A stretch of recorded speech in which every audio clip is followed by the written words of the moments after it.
So for me, the question is, how do you find a way to remember with every breath and every moment?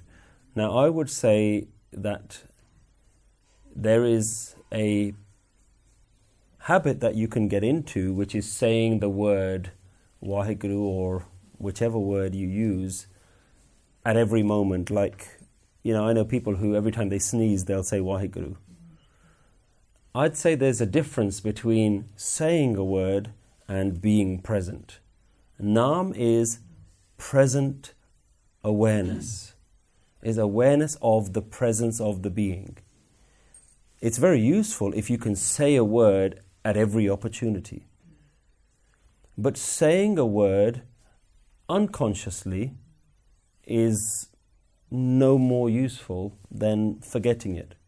So when you're just talking, and you gave the example that in the Islamic tradition, every other word is inshallah, mashallah.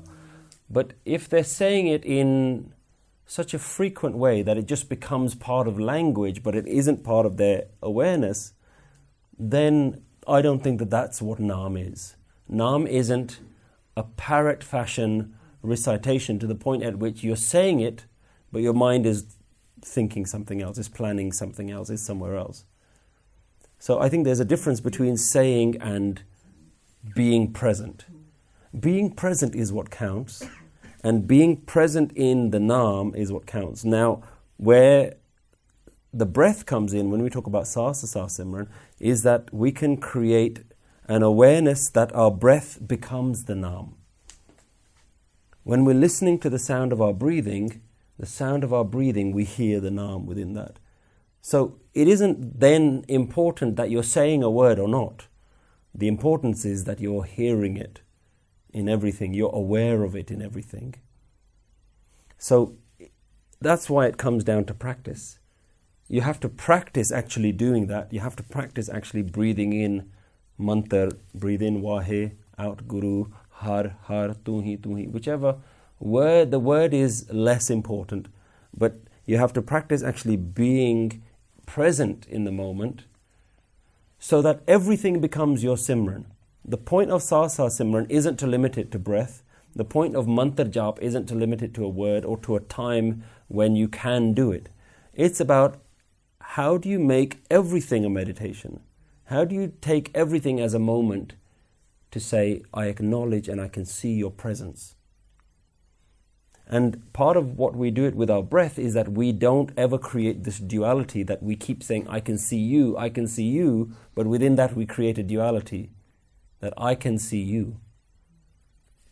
Naam Simran has to go so deep that I am you. I am you, you are me. I am you, you are me. This is why of all the mantras, I have found the mantra, this is you, to be the most powerful. Now, I can only ever speak from my experience. But when we say, this is you, when you look at a small child, this is you, at that moment, you're now not looking at the beauty of that child. You're acknowledging the presence of that oneness who created that child. When you look at a rainbow, at the stars, at the sunset, then you're saying, this is you. But as you say this is you, the one saying it is also you. So the Naam is no longer just, otherwise we create a duality. We say, I'm calling Mr. God. Thank you, God, thank you, God, thank you, God. That's why Gurbani doesn't actually use gratitude very much. In the West, we have this idea that every moment should be a moment of gratitude. You say, thank you, God. I see the sunset. Thank you, God. But in saying thank you, there's a one giving a gift and there's a one receiving a gift. There's a duality. Naam is very sophisticated. It's a very, very simple yet profound difference to any other technique. Because any other technique allows an opportunity for a little bit of me to be separated from you. And you say, wow, Waheguru, look how beautiful you've created this child. There's a duality in there. Because then you're saying, I'm not capable of this, but you're capable of something. But when we say, this is you, and the only equivalent that I can think of in Gurbani and a Gur mantra that comes from Gurbani is Tuhi. This is you, this is you. And when you say, this is you, You're acknowledging the one saying the word is also you. The Naam is coming out not from me, but the Naam is coming from you. This is you. So when you see anything beautiful, you're seeing you, and the one seeing is you. Remember that it is the one looking through your eyes. It is the voice coming out of you. It is the one inside you that is hearing. At no point should you create a duality that says, thank you, you have blessed me. There's a duality again. This is you, this is you, this is you. The moment is you, the beauty is you, the acknowledgement of the beauty is you. Otherwise, you can just acknowledge lots of nice, pretty things, and you say, wow, thank you for creating all these pretty things. What happens when all those pretty things disappear? What happens when you have nothing to say thank you for? Then you start becoming quite bitter. Haven't you got anything nice to give me, O great Creator? So, if you allow for a receiver, then you're allowing for your ego.